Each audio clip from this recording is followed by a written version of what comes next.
ይሄን ብዙ የተባለለትን የፕሮቲን ሼክን በለው ሚልክ ሼክ ጓደኛዬ ሰርታ ሞክሬው ነበረ። በጣም ነው የወደድኩት። ልክ እንትን ካልች በኋላ ቆይ ቪዲዮውን ቀርጿለን ምናምን ነገር አልኩት። እሷም ዩቲዩብ ጀምራ ነበርና ግን አንድ ሁለት ቪዲዮ ከፖስተች በኋላ ብዙ አልቀጠለችበትም። ቪዲዮ ደግሞ እኔ ጋር ነበር ከሚባክን ለምን ይላል ፖስተውም አልኩኝ እና እንደ ቀልድ ሳሎን ውስጥ ነበረ ዝም ብለን እንትን ያልነው።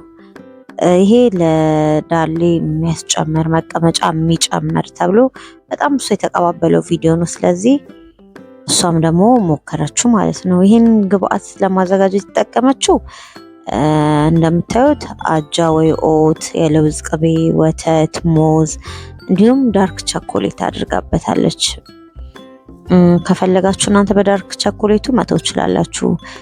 ምንም አይነት ስኳር አልተጠቀመችም። ከፈለጋችሁ ማር ማድረግ ትችላላችሁ። ከዚህም ጣፈጥ እንደሌላችሁ ከተፈለገ ግን እንዲሁም በጣም ነው የሚጣፍጠው።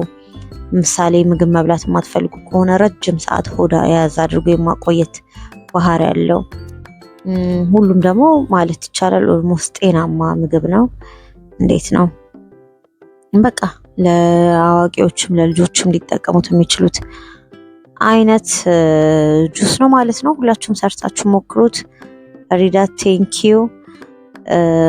ዩቲዩብን ሰብስክራይብ አድርጉ፣ ቻናሌን ላይክ አድርጉ፣ ሼር አድርጉ። ፎሎወሮች እየጨመረ አይደለም፣ ቪውም እስከዚህም ነው። ግን ያው ለኔም ስለጠፋው ነው። አሁን ደግሞ ለመመለስ በሰው ቪዲዮ ሁሉ መጥቻለሁ ለመመለስና እንግዲህ ታብታብ አድርጉኝ አይባልም ቲክቶክ ላይ ላይክ አድርጉ፣ ኮሜንት ስጡ።